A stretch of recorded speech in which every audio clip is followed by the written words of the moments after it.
Hello my dear students, നമ്മൾ ഇന്നത്തെ ക്ലാസ്സിൽ പഠിക്കുന്ന ഹോളിസ്റ്റിക് തിയറീസ് ആണ്. ഹോളിസ്റ്റിക് തിയറീസ് എന്ന് പറഞ്ഞ തിയറിയെ ഇങ്ങനെ ഒരു ഗ്രൂപ്പ് തിയറീസാണ് ഹോളിസ്റ്റിക് തിയറിയിൽ വരുന്നത്. അതായത് പല തരത്തിലുള്ള തിയറീസുകളെ കൊളാസ എന്ന് പറയുന്ന സൈക്കോളജിസ്റ്റ് ഗ്രൂപ്പ് ചെയ്തു. ഓക്കെ, അങ്ങനെയാണ് ഈ വൺ ഗ്രൂപ്പാണ്. അത് under one group holistic theory എന്ന് പറയുന്ന ഗ്രൂപ്പിൻ്റെ ഉള്ളിൽ സെവറൽ തിയറീസ് ഉണ്ട്, അല്ലെങ്കിൽ ഡിഫറെൻറ്റ് തിയറീസ് ഉണ്ട്. കൊലാസ എന്ന് പറയുന്ന ആളാണ്, അദ്ദേഹമാണ് ഈ ഇതിനെ ഗ്രൂപ്പ് ചെയ്തത്. ഇതിൽ ഹോളിസ്റ്റിക് ഉണ്ട്, ഓർഗനമിസിക് ഉണ്ട്, അതുപോലെ ഫീൽഡ് തിയറീസ് ഉണ്ട്. ഓക്കെ, ഇതിൽ ഈ ഹോളിസ്റ്റിക് തിയറീസിൽ പറഞ്ഞിരിക്കുന്ന മെയിനായിട്ട് പേഴ്സണാലിറ്റി എന്ന് പറയുന്നത് ഇറ്റ്സ് എ ടോട്ടാലിറ്റിയാണ്. ഇറ്റ്സ് ആർ ഇൻ്റർ റിലേറ്റഡ് ആണ്. ഓൾ കൈൻഡ്സ് ഓഫ് ഹ്യൂമൻ ബിഹേവിയറും ഇൻ്റർ റിലേറ്റഡ് ആണ്. ഇറ്റ്സ് എ ടോട്ടാലിറ്റിയാണ്. Personality is a totality of person. All human behaviour are interrelated ആണ് എന്ന് പറയുന്നു.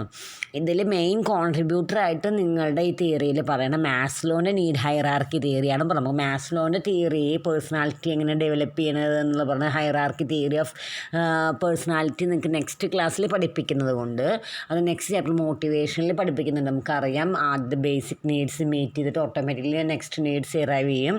അങ്ങനെ ലാസ്റ്റാണ് സെൽഫ് ആക്ച്വലൈസേഷൻ നീഡ്സിലെത്തുക. അപ്പോൾ ഏതൊക്കെയാണ് ഈ ബേസിക് നീഡ്സും ഫിസിയോളജി നീഡും സൈക്കോളജിക്കൽ നീഡും സെക്യൂരിറ്റി നീഡ്സൊക്കെ കുറിച്ചിട്ട് നമ്മൾ നിങ്ങളുടെ മാനേജ്മെൻറ്റിൽ കഴിഞ്ഞ വർഷം പഠിച്ചിട്ടുണ്ടാവും. ഫസ്റ്റ് ഇയറിൽ മാനേജ്മെൻറ്റ് എത്തിക്സ് ആൻഡ് കോൺസെപ്റ്റിൽ പഠിക്കുന്നുണ്ട്. ഇനിയുള്ള സബ് ചാപ്റ്ററിലും പഠിക്കുന്നുണ്ട്. ഞാൻ ആ തിയറിയെക്കുറിച്ച് പഠിക്കുന്നില്ല. പക്ഷെ ഇവിടെ രണ്ടാമതായിട്ട് പറഞ്ഞിട്ടുള്ള റോജേഴ്സ് ഹെർസ്ബർഗിൻ്റെ അല്ലെങ്കിൽ റോജേഴ്സ് തിയറി ഓഫ് പേഴ്സണാലിറ്റിയെക്കുറിച്ച് പറയുന്നുണ്ട്. എന്നത് റോജേഴ്സ് തിയറി ഓഫ് പേഴ്സണാലിറ്റിയെക്കുറിച്ച് നമ്മൾ ഹോളിസ്റ്റിക് തിയറിയിൽ പ്രതിപാദിക്കുന്നത് കൊണ്ട് ഈ സെൽഫ് തിയറി ഓഫ് ഹോളിസ്റ്റിക്കിൽ പേഴ്സണാലിറ്റി തിയറിയിൽ റോജേഴ്സിൻ്റെ അഭിപ്രായത്തിൽ ഈ പേഴ്സണാലിറ്റി എന്ന് പറയുന്നത് സെൽഫ് ഇമേജിനെ മൂന്നായിട്ട് സെൽഫ് ഇമേജിന് പറയുന്നുണ്ട്. ഏതൊക്കെയാണ് റോജേഴ്സിന് പറയുന്നത്? ഒന്ന് ഐഡിയൽ സെൽഫ്, ഒന്ന് real self and self image.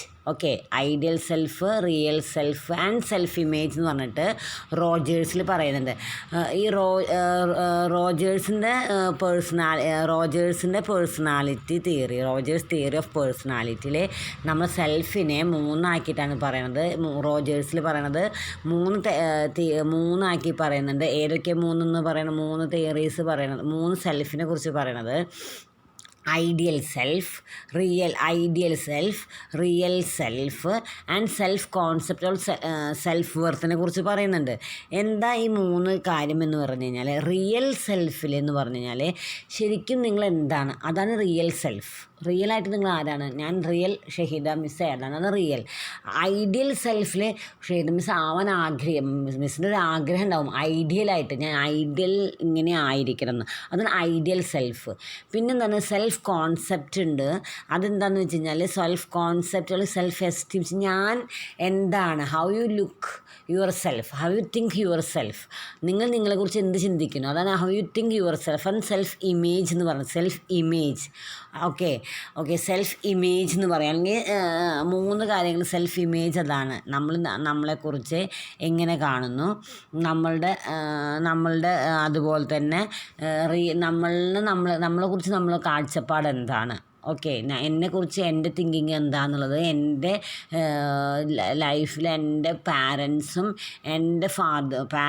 ശരിക്കും പറഞ്ഞാൽ എൻ്റെ സെൽഫ് ഇമേജിനെ എനിക്ക് ഉണ്ടാക്കാനുള്ള മെയിനായിട്ടുള്ള ഒരു വ്യക്തി എന്ന് പറയുന്നത്. സെൽഫ് ഇമേജ് ഉണ്ടാവാൻ, എനിക്ക് നല്ല പോസിറ്റീവ് സെൽഫ് ഇമേജ് ഉണ്ടാക്കി തരാൻ ഏറ്റവും ഇമ്പോർട്ടൻ്റ് ആയിട്ടുള്ള വ്യക്തി എന്ന് പറയുന്നത് എൻ്റെ പാരൻസാണ്.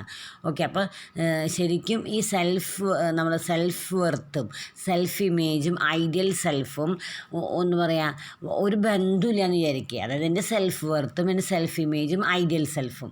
ഓക്കെ, ഐഡിയലും റിയൽ സെൽഫും എൻ്റെ ഐഡിയൽ സെൽഫും, എൻ്റെ ഐഡിയലും എന്നെക്കുറിച്ച് എന്നെ കാണുന്ന അവർ തമ്മിൽ യാതൊരു മൂന്ന് സ്ഥലത്ത് നിൽക്കാൻ വെച്ചാൽ ഞാൻ ശരിക്കും സാറ്റിസ്ഫൈഡ് അല്ല.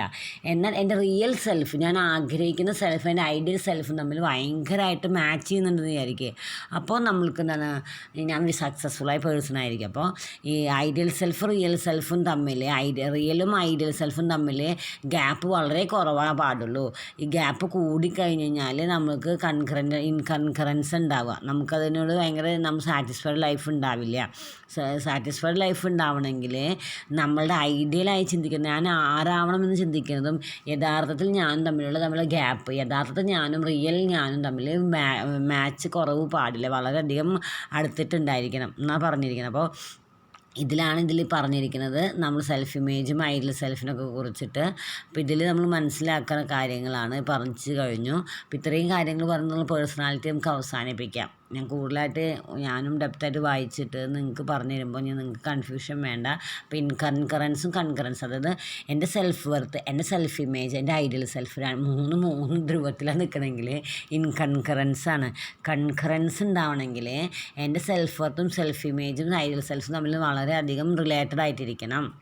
ഓക്കെ, അതാണ് ഇതിൽ പറയുന്ന തീരുമാനം. അപ്പോൾ നമ്മൾ പേഴ്സണാലിറ്റി റിലേറ്റഡ് ആയിട്ടുള്ള തിയറീസിനൊക്കെ കുറിച്ച് പറഞ്ഞു കഴിഞ്ഞ് ഇങ്ങനെ ഒരു പേഴ്സണാലിറ്റി തിയറീസൊക്കെ കുറിച്ച് പഠിക്കുമ്പോൾ നമുക്ക് എന്താ ജനറലി മനസ്സിലാവണമെന്ന് വെച്ച് കഴിഞ്ഞാൽ, നമ്മൾ ഈ പോസിറ്റീവ്, നമ്മൾ സെൽഫ് ഇമേജ് അല്ലെങ്കിൽ എനിക്ക് എന്നെക്കുറിച്ച് ഞാൻ പോസിറ്റീവായിട്ട് ചിന്തിക്കുക, അല്ലെങ്കിൽ എനിക്ക് ഈ പോസിറ്റീവ് അല്ലെങ്കിൽ നമ്മുടെ ബണ്ടൂരിലൊക്കെ പറയുന്ന പോലെ എൻ്റെ സെൽഫ് എഫിക്കസി എന്നൊക്കെ പറഞ്ഞാൽ, സെൽഫ് എഫിക്കസി എന്ന് വെച്ചാൽ എൻ്റെ സെൽഫ് എഫിക്കസി, എൻ്റെ എബിലിറ്റിയെക്കുറിച്ച് ഞാൻ എന്ത് ചിന്തിക്കുന്നു, എൻ്റെ സെൽഫിനും ഞാൻ എന്ത് ചിന്തിക്കുന്നു, എനിക്കൊരു കാര്യം നേടിയെടുക്കാൻ പറ്റുമോ, എനിക്ക് ഈ കാര്യം നേടിയെടുക്കാൻ പറ്റില്ലേ, അല്ലെ, അങ്ങനത്തെ കാര്യങ്ങളൊക്കെ നമ്മൾ പോസിറ്റീവ് അഫർമേഷൻ പറയും. അതായത് നമ്മൾ ക്യാരക്ടറിലേക്ക് പോസിറ്റീവ് അഫർമേഷൻ വിഷ്വലൈസ് ചെയ്യുകയൊക്കെ ചെയ്തിട്ട് വേണം നമ്മൾ ആക്ഷൻ ഓറിയൻറ്റഡ് പേഴ്സണാലിറ്റി ഡെവലപ്പ് ചെയ്യാൻ. ഇങ്ങനത്തെ കാര്യങ്ങളൊക്കെ പഠിക്കുക. അപ്പോൾ 4 കാര്യങ്ങൾ പഠിച്ചു കഴിഞ്ഞു. ഇത്രയും കഴിഞ്ഞതോടുകൂടി നിങ്ങളുടെ തിയറിയിൽ അവസാനിപ്പിക്കാൻ ട്രൈ തിയറിയും ഫ്രോയിഡ് തിയറിയും പിന്നെ അഡ്ലർ ആൻഡ് ജെക്ക് തിയറീസും സോഷ്യൽ ലേണിംഗ് തിയറീസും ഹോളിക്സ് തിയറീസുമാണ് പറഞ്ഞത്. Okay, thank U.